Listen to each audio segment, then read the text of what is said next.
Gisa tayo ng bawang. Medyo sunog na yung bawang. Sunod ko na itong sibuyas.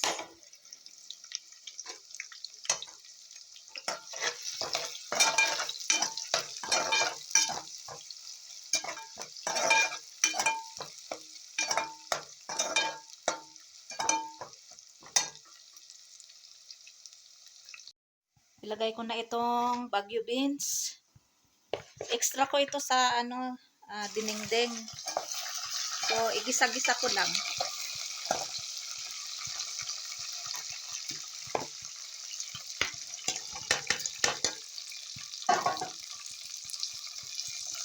And then, meron isang talong din. Extra ko sa sa dinengdeng nung before yesterday. Kaya igisa ko lang ito. Lagyan ko lang ng soy sauce. At saka asin kasi wala namang bitsin, walang magic sarap. And then yung oyster sauce. Kaya lang lagay ko dito, soy sauce. Walang sahog din. Ayos na ito. Alhamdulillah. Ayan, buksan natin.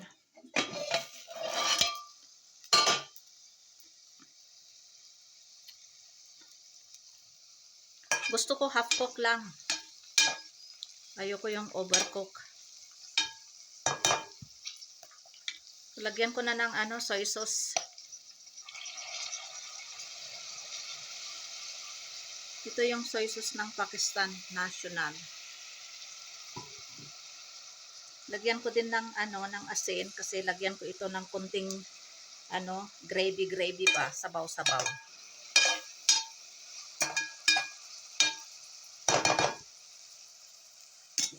Ilagay ko na din itong isang talong. Ayan.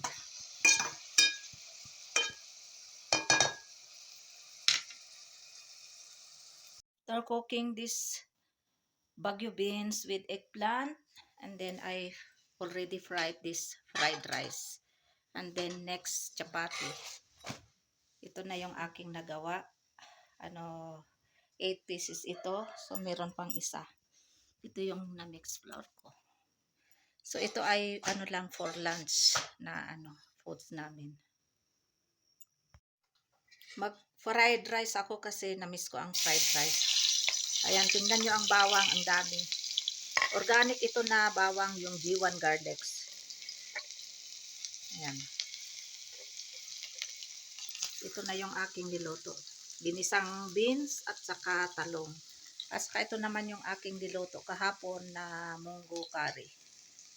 Tapos magagawa ako ng chapati para for lunch. Ito pananghalian ko ito. Dapat sana breakfast ito kaya lang walang time. So nag-breakfast ako ng tea with paratha.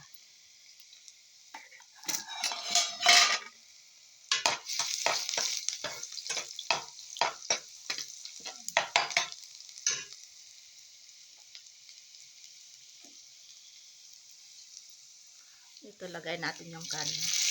Ito yung niluto ko kahapon kasi nga yung munggo beans at saka rice.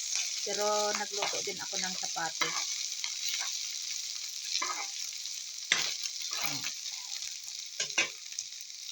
That's it everyone. This is my lunch. Fried rice.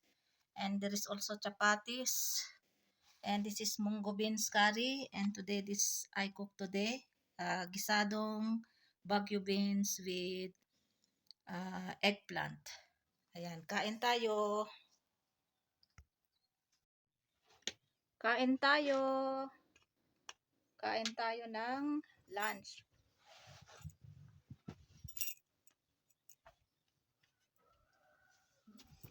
Silangga, pinakain ko na muna silangga kasi lagi yan nauuna silangga.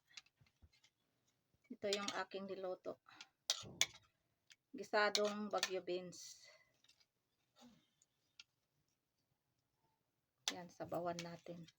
Ito naman yung yung munggo beans curry, Pakistani na pagluluto version.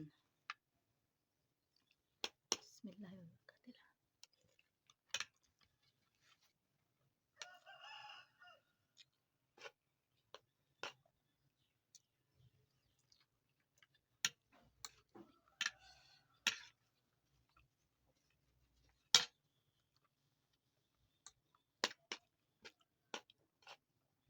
1 o'clock na. Ano ngayon? Thursday. And April 25, 26 yata ngayon.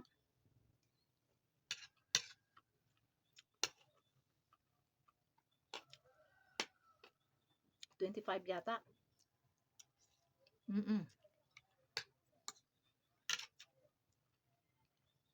Tama, 25 ngayon.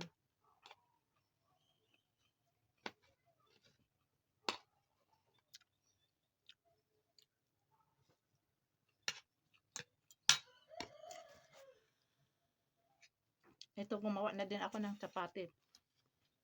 Pero, kanin gusto ko.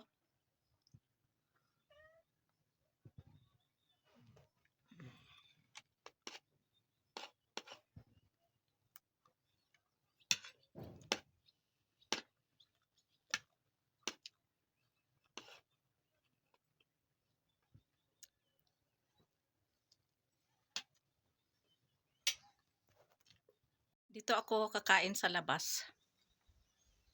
Ayan o, ganda ng weather, pleasant day. May sikat ng araw pero ano, mahangin-hangin. Kaya hindi mo mafe-feel yung init. Sa Pilipinas, ang dami kong nababasa na sobrang init sa Pilipinas. Kaya kung pwede lang sana ipadala itong fresh na hangin sa Pilipinas ay okay lang sana.